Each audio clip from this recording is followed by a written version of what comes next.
Então, eu queria, de maneira muito feliz, dizer que esse ano eu já tive algumas boas alegrias, apesar de a gente viver o tempo todo sendo achincalhado.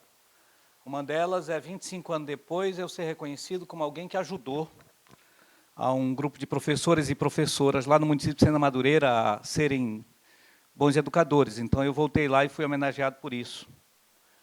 E a segunda é de ver que, num evento que já tem uma história de 13 anos, são 13, né? É um evento que já entrou no calendário acadêmico, científico, político, ético, no interior da nossa sociedade acriana. E ser convidado para vir aqui falar nessa sessão inaugural é um motivo extraordinário. E o motivo ainda maior pelo convite. Quando o Gesso falou comigo, ele falou, eu queria que você e a Beth. Então, ao longo desses 30 anos na universidade, eu acho que é a primeira vez que eu e Beth somos convidados para falar sobre o mesmo tema juntos. Acho que sim, né? Então, é uma honra grande. Eu não sei se eu dou conta de fazer à altura do que o Gesso propôs. De qualquer maneira, eu mandei ontem à noite para a Beth esses apontamentos que eu fiz, para ver se ela corrigia, dizia isso não pode, isso não quer, isso quer.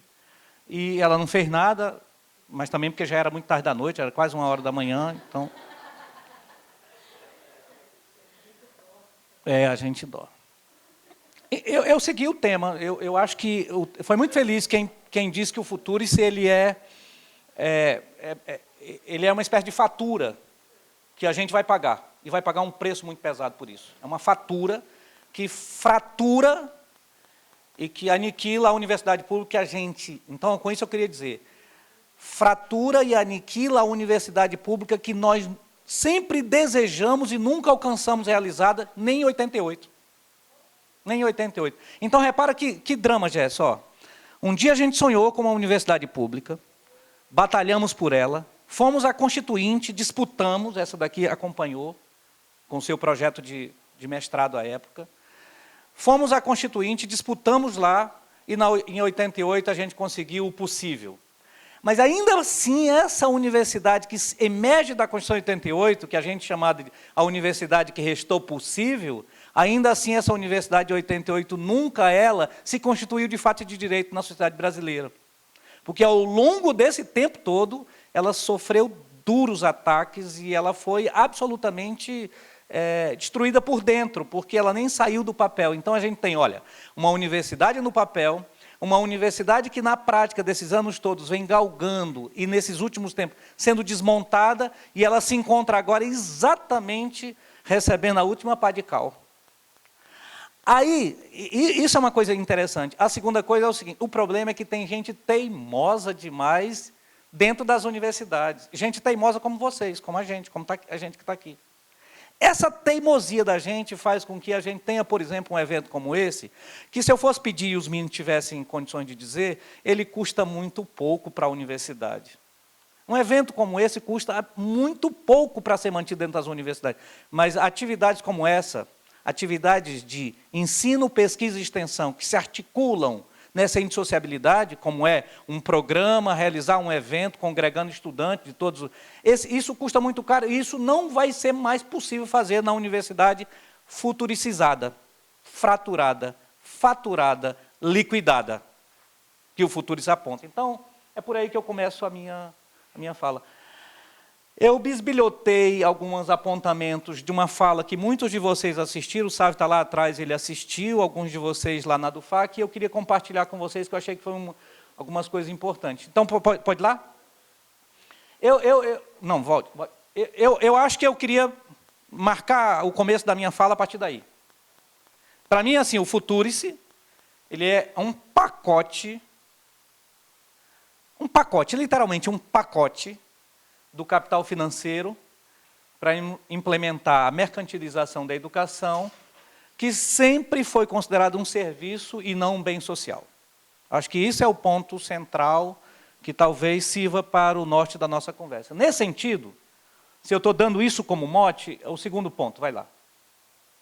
é de que a gente não pode, a Beth foi feliz demais, assim, ir de cara no Futuris, porque se a gente for de cara no Futuris, a gente se afunda, e as lágrimas caem, porque a gente vai para o Rivotril.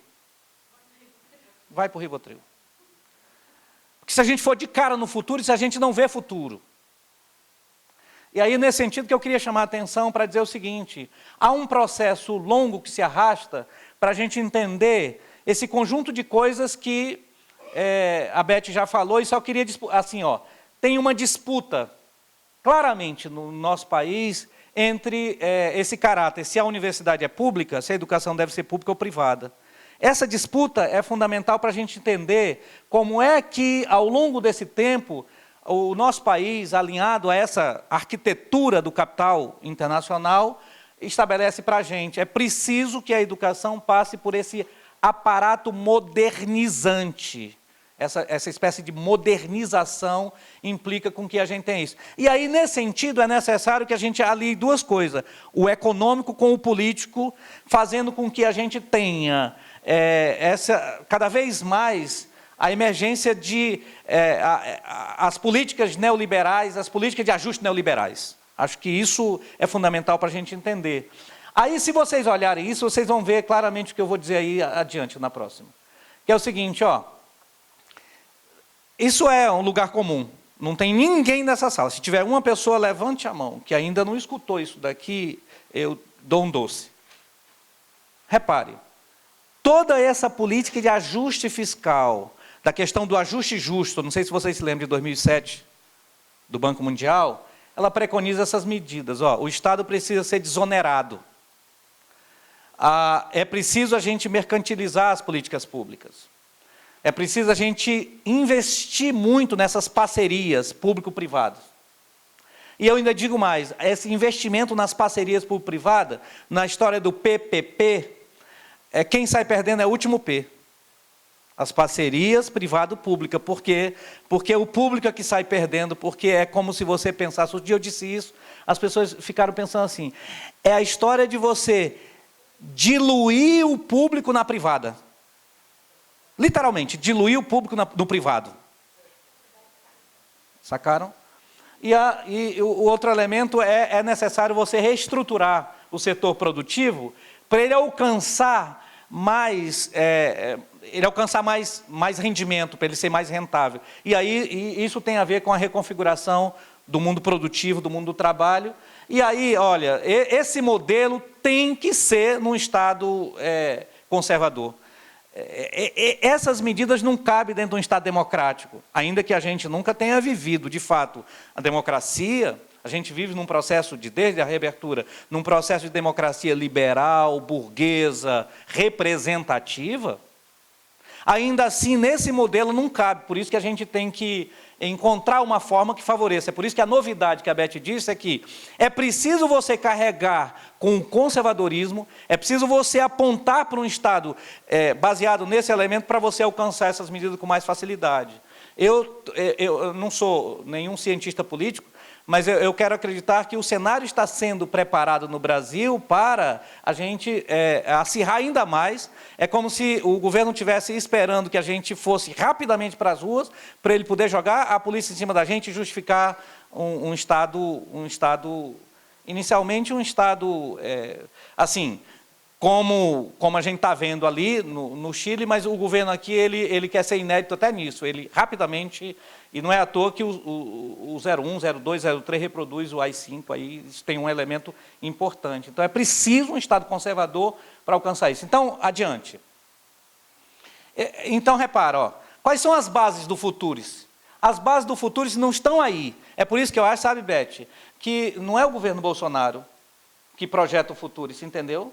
Porque o governo Bolsonaro, de um modo geral, não tem inteligência. Não tem inteligência suficiente para construir esse modelo. Por isso que eu digo, é mais perverso, porque esse modelo é construído por agentes e organismos que têm uma capacidade extraordinária e que têm uma inteligência arquitetada por esses elementos que estão aí. É por isso que o programa não é do Bolsonaro. Esse programa é literalmente um programa do Banco Mundial, um programa dos agentes, como no slide passado eu coloquei lá. Então, repara, Esse empresariamento e mercadorização da educação é um elemento importante. Você amplia cada vez mais o setor privado. Então, os dados mostram que o setor privado se ampliou demais. O aligeiramento da educação, portanto, a redução dos currículos. Essa história da gente certificar em larga escala, EAD a rodo, né? Essas parcerias, essas malfadadas PPPs, que a gente já vivencia isso aqui dentro da nossa universidade. Tem PPP para tudo que é canto, né? Já tem PPP. E a terceirização das atividades que inicialmente eram atividades meio, mas agora também atividade fim. E, por fim, pensar a educação como serviço definido pela OMC. A OMC definiu isso. Então, eu outro dia andei dizendo um negócio mais ou menos assim, ó. Quando o capital define que educação é mercadoria, quando o capital diz que ele tem o direito de avançar por sobre as fronteiras, para ir na direção de fazer com que a mercadoria chegue na prateleira do supermercado e ela seja consumida, esse avanço é, de fato, muito difícil a gente conter. Porque ele é autorizado culturalmente pela gente. O capital pode ultrapassar todas as barreiras, e aí ele não tem barreira, por isso a história da globalização.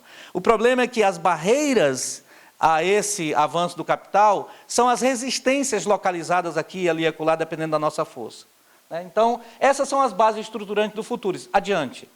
Só para vocês verem, uma visão geral sobre o Futuris, né, sobre esse famigerado programa, é assim, ele foi apresentado de uma maneira restrita, numa primeira versão, para os reitores, no dia 16 de julho, e depois ele foi lançado solenemente numa sessão espetacular, né, dessas sessões de lançamento espetacular, né, no dia 17 de julho. Aí, depois, ele sofreu duras críticas por uma grande maioria de universidades, então, criticado e rejeitado pela imensa maioria das universidades, o governo e seus aliados, e aí ele tem aliados, o governo tem aliados, né? Mesmo no meio acadêmico, ele tem aliados de peso, né? Como a turma lá de São Carlos.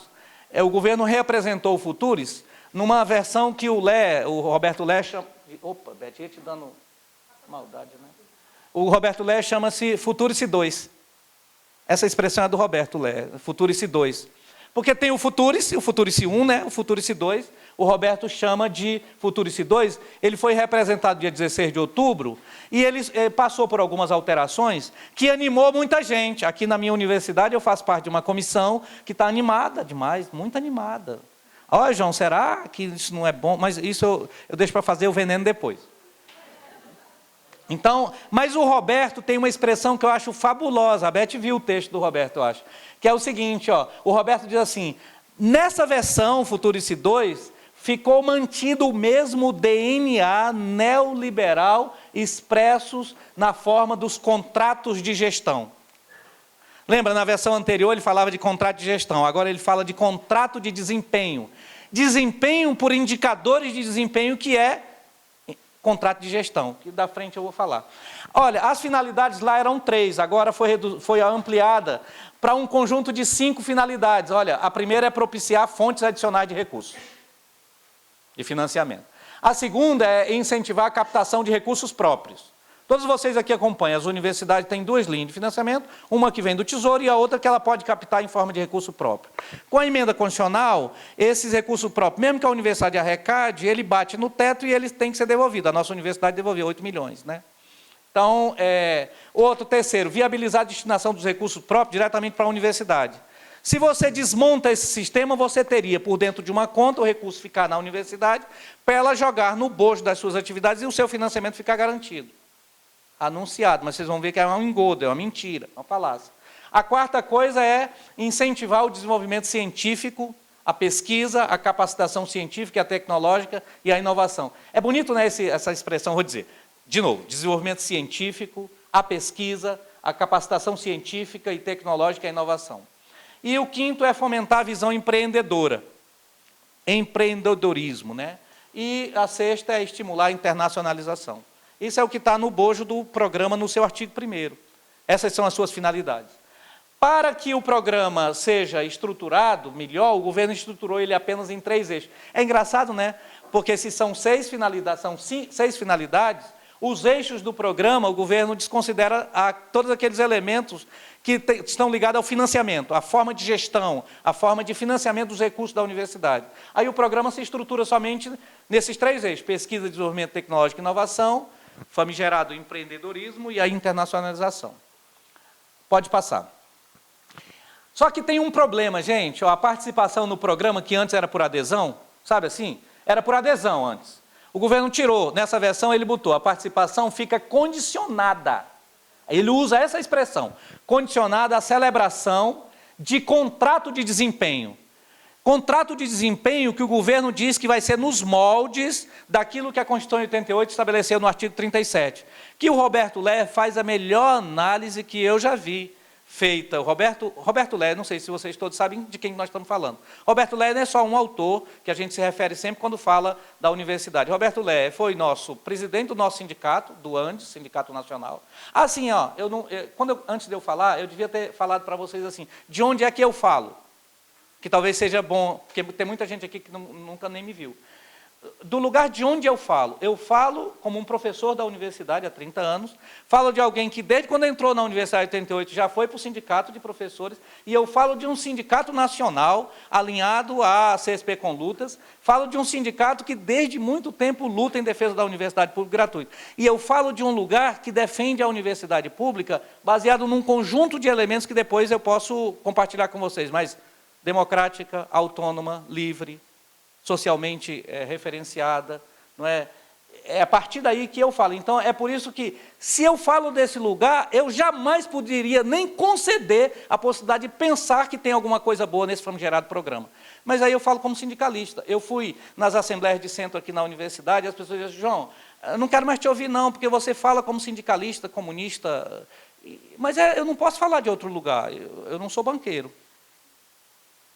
Se eu fosse banqueiro, eu ia falar de outro jeito. Então, se é assim, é nessa condição que eu falo. Então, a participação no programa fica condicionada a isso, e o Roberto Lé, ele foi, além de ser presidente do nosso sindicato, ele foi reitor da UFRJ e ele foi da Andifes. Então, o Roberto tem hoje a autoridade para fazer uma análise mais autorizada que muitos, inclusive que muitos que passaram pela Andifes, compreende?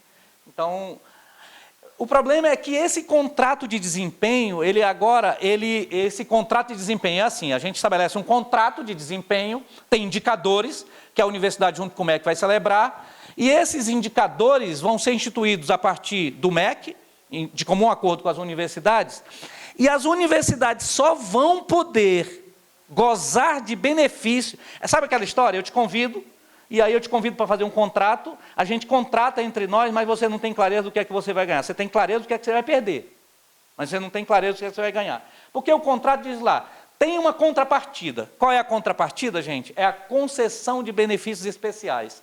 Gente, o que é que são esses supostos benefícios especiais? Riem? Estão dispostos? Vão rir. É a garantia de recebimento de receitas provenientes de um fundo soberano do conhecimento. É um fundo que vocês vão ver depois a história desses fundos. E do Fundo Patrimonial do Futuris. Então, são 2 fundos que o governo, então, vai instituir. E esses recursos que vão ficar lá nesse fundo, que a universidade, se ela pactuar, assinar o contrato de desempenho, ela vai ter a garantia de recebimento. Garantia não, ela tem uma promessa de recebimento, mas não tem nenhuma garantia. Mas ela só vai poder aplicar esses recursos, que serão muitos, são milhões e milhões que vocês possam imaginar, porque tem um monte de empresário bem intencionado querendo aplicar recursos nesses fundos para financiar a universidade, para financiar, por exemplo, o LIA. Ano que vem vocês não vão mais ter problema, porque vai ter um monte de gente, aqui com sacola, com bolsa do Araújo. Então, repara, esses recursos que vão cair no fundo vão ser para financiar, sabe o quê? Adivinha? Eu acabei de dizer uma coisa, vocês infelizmente não vão acessar esse dinheiro, que é o seguinte: atividade de empreendedorismo, atividade de pesquisa, atividade de desenvolvimento tecnológico, inovação e internacionalização. O LIA vai ser internacional agora, vai poder receber um pouquinho, porque o LIA agora já é internacional.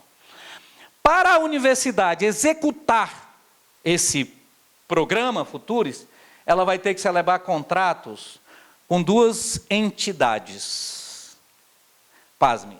O governo, na gestão passada, apontava para as organizações sociais. Aí ele sofreu pressão, porque a maioria das universidades tem as suas fundações de apoio. Então, a universidade, como a Universidade de São Carlos, tem mais, não sei quantas fundações de apoio. Cada professor tem uma fundação de apoio, só para brincar com vocês. Muita fundação de apoio. Então, o governo agora diz que terá que celebrar contratos e convênios diretamente com as fundações de apoio e ou, quando for o caso, celebrar contratos de gestão com organizações sociais. O texto da lei tem uma contradição que é interessante. Lembra que o Roberto falou lá atrás? Contrato de desempenho, gestão. Aí ele começa falando contrato de desempenho e o texto ele cai em armadilha. Uma hora é contrato de desempenho, mas no fundo, são contratos de gestão, está vendo? Contrato de gestão. Então, adiante. Vejam o que são esses fundos, os dois fundos de onde que vai sair toda a grana para financiar as universidades. São dois fundos. Um fundo chama-se Fundo Patrimonial do Futuris. Filho da puta, Futuris. Está lá, FP Futuris. Está gravando. Puta. Conjunto de ativos de natureza privada, instituído, gerido e administrado pela organização gestora do Fundo Patrimonial, com o intuito de construir fonte de recursos de longo prazo a partir da preservação do principal e da aplicação de seus rendimentos. Tudo bem? É só um fundo desses muitos fundos de investimentos que existem no mercado financeiro, controlado, por exemplo, pela família Guedes. Tudo bem? Outro, Fundo Soberano do Conhecimento. Melhorou um pouquinho, né? FSC. Dê um nome para isso aí. Fundo de investimento específico, multimercado. Lembra daquela história do multinível? Multinível. Então, multimercado, construído a partir da integralização de diversos ativos financeiros, inclusive imobiliários. Isso é muito importante, né? Imobiliários, com a finalidade de geração de receitas para alocação nas ações de fortalecimento do Futurice, assim compreendidas aquelas relacionadas à pesquisa, ao desenvolvimento, à inovação, ao empreendedorismo, à internacionalização. Esses são os dois fundos, o chamado Fundo Soberano e o Fundo Patrimonial do Futurice. Passa. Para a gente ter uma visão geral do programa é isso. O programa tem diversos artigos, ele está arquitetado de diversos modos, ele tem uma mudança entre um texto e outro, e aí eu quero frisar. Ele teve mudança porque nessa atual versão, é engraçado, Jéssica, que nessa versão, é hilário, cara. Como o governo nomeou uma comissão de juristas, os juristas deram uma roupagem a esse programa, e eles colocaram o artigo 2º na letra do projeto de lei, que vai encaminhado como projeto de lei, que é brincadeira, dá vontade de rir. As medidas previstas nessa lei devem ser orientadas pelo princípio da legalidade, da impessoalidade, da moralidade, da publicidade, economicidade, eficiência. E aí, gente, eles levam, porque foi elaborado por juristas, ligado à AGU, Advocacia Geral da União. Portanto, gente que não é do métier acadêmico, não são docentes, não são pesquisadores, não são discentes, não são da comunidade acadêmica, são aqueles que dentro das universidades controlam as universidades, já exercem essa função de controle interno, a AGU da vida, os procuradores. E aí eles deram uma roupagem jurídica, colocando um artigo 2º absolutamente esdrúxulo. Mas o artigo 3º remete para a gente uma coisa fabulosa, enquanto vocês vão ver na visão do Futuris. Para fins de entendimento dessa lei, ele nomeia conceitualmente cada um dos termos do projeto. O primeiro deles é o famoso contrato de desempenho, que é um instrumento celebrado entre a universidade e o Ministério da Educação para alcançar aqueles indicadores. O outro são os benefícios especiais. O outro são indicadores de resultados. O outro, a fundação de apoio, organização social, contrato de concessão de direito de nomear. Em inglês é non-right, né, Raquel? Pronuncia aí, Raquel. Não entendi o que é. Naming right. Opa, coisa bonita.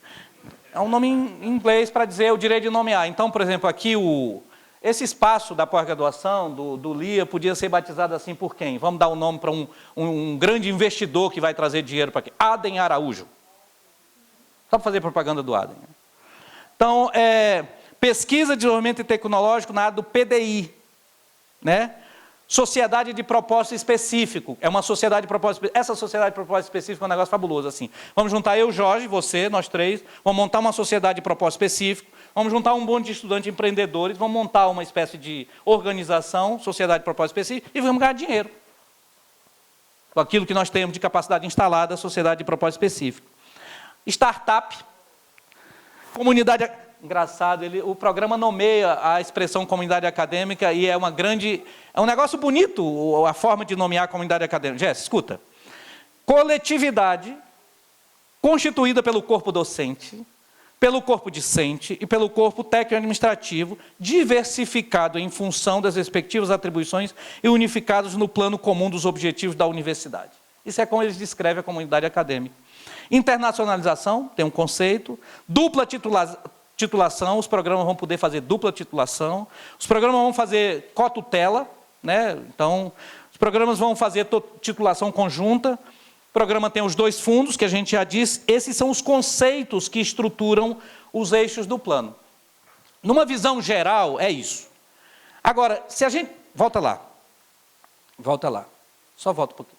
Se a gente tivesse que gastar um tempo fazendo uma crítica ao Futuris, a gente olhava para isso daí e viria que ele é uma espécie de programa que acelera cada vez mais, e como eu disse, torna possível e facilita cada vez mais esse processo de privatização da universidade. E privatização por dentro.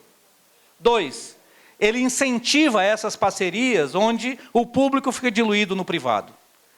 Ele é um modelo de desempenho, implica que as universidades todas adquiram essa coisa de adotarem um modelo que na versão anterior era um modelo de gestão que o MEC vai pensar, agora não, agora eles é um modelo de gestão por desempenho dentro dessa lógica empresarial. É bem essa, dentro da lógica empresarial, desempenho, aí a gestão vai ser controlada por 2 entidades externas à universidade, uma é a organização social e no outro uma fundação de apoio. A nossa tem uma fundação de apoio, a Fundap. Essas fundações de apoio, essas organizações sociais vão gerir tanto os recursos quanto o patrimônio e há a possibilidade até da gestão de pessoal. Os fundos de investimentos, eles apontam para a gente não ter uma garantia nenhuma de financiamento.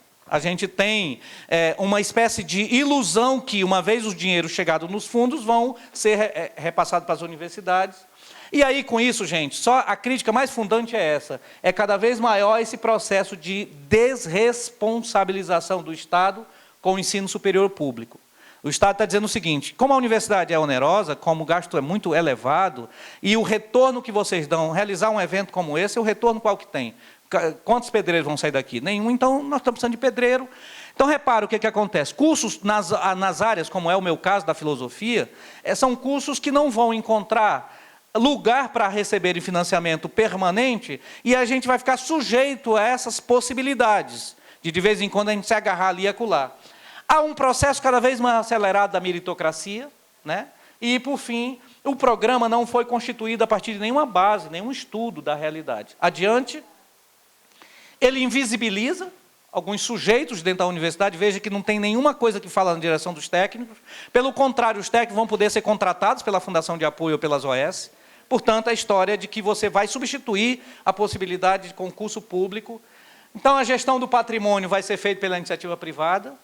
Há uma espécie de padronização. Para você adquirir aqueles desempenhos, você tem que padronizar. E isso aniquila de vez a universidade como esse espaço plural, aberto, diversa, como a Beth anunciou bem. E aí o que vai prevalecer é um domínio ideológico e um aniquilamento total das possibilidades, da diversidade, das diferenças, né? Aniquilando ainda mais esse processo. Então, portanto, esse projeto ele vai servir de base, a exemplo de que algumas pessoas aqui assustadas, admiradas, como é que o Glasgow pôde fazer isso? Bom, alguém tinha uma dúvida de como o governo de lá se alia com o governo de cá, de como que eles se aliam para atender os interesses do capital. A reforma de lá replicou aqui, sem tirar nem pôr. Portanto, o programa Futuris, que reforma a universidade, ele afeta a educação em todas as estruturas e, portanto, ele impactará na educação básica, né? Portanto, em seu conteúdo, de um modo geral, o programa ele se apresenta de forma muito autoritária e imposto. Porque mesmo quando o governo colocou na consulta pública, lá na consulta pública, se o GES quisesse ir lá apresentar a sua contribuição, ele só podia dizer concordo, discordo e acabou. Consulta pública que o Ministério Público Federal botou para o governo, demandou para o governo fazer, e parece que o governo, então, está muito reticente com relação a isso, porque ele não vai saber lidar com as muitas contribuições que lá aparecerem. O fato é que ele fez o seguinte, bom, constituiu um grupo de trabalho, e esse grupo de trabalho é o que elaborou o projeto. A gente esperava que o governo mandasse ontem para o Congresso, mas ele resolveu mandar um pacote de maldade ainda maior, que ele mandou ontem, e esse daí parece que ele manda hoje. Como anteprojeto, parece que ele manda hoje ou amanhã. Eu achei muito legal isso que a Evelyn, do nosso Sindicato Nacional, trouxe. E, se vocês me permitirem, eu queria só partilhar.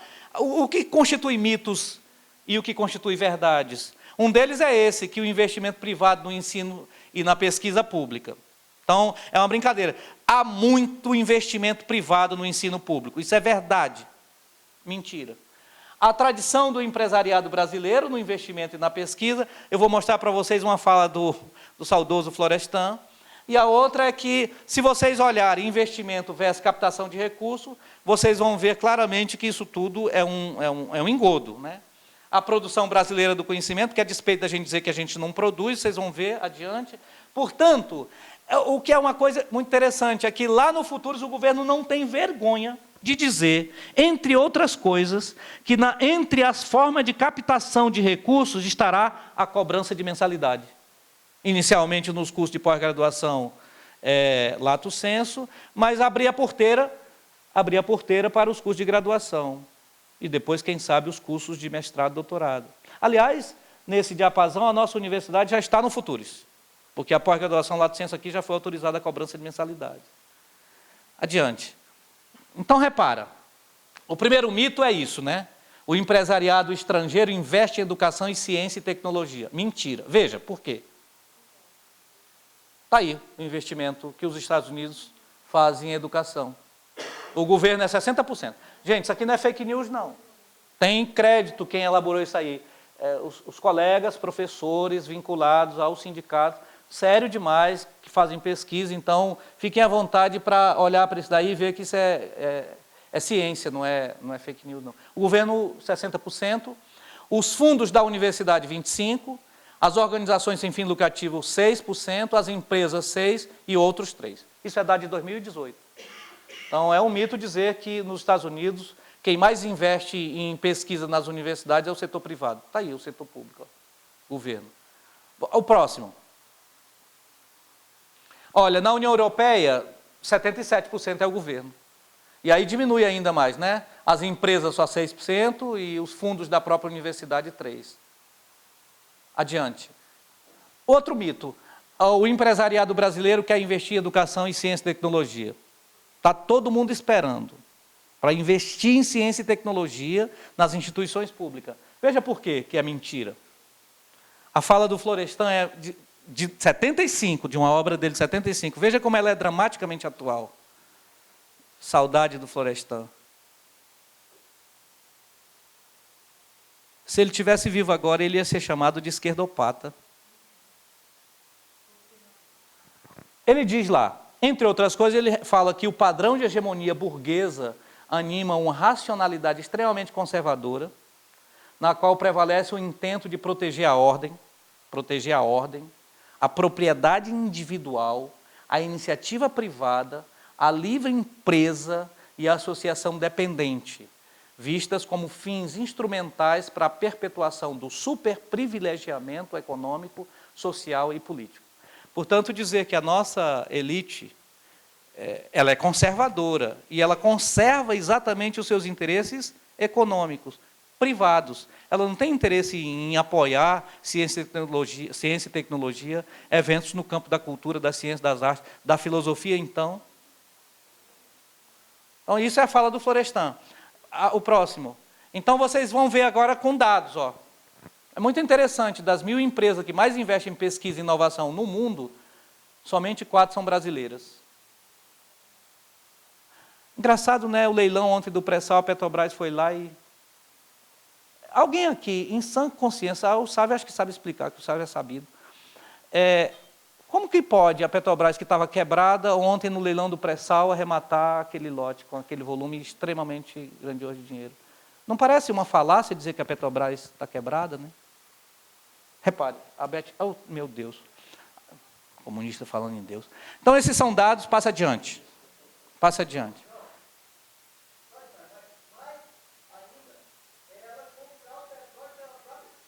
Então... Eu gostaria de pedir ao professor Sávio aguardar o debate. Gostou, Sávio? Então... As universidades públicas não produzem conhecimento. Mentira, porque está aí.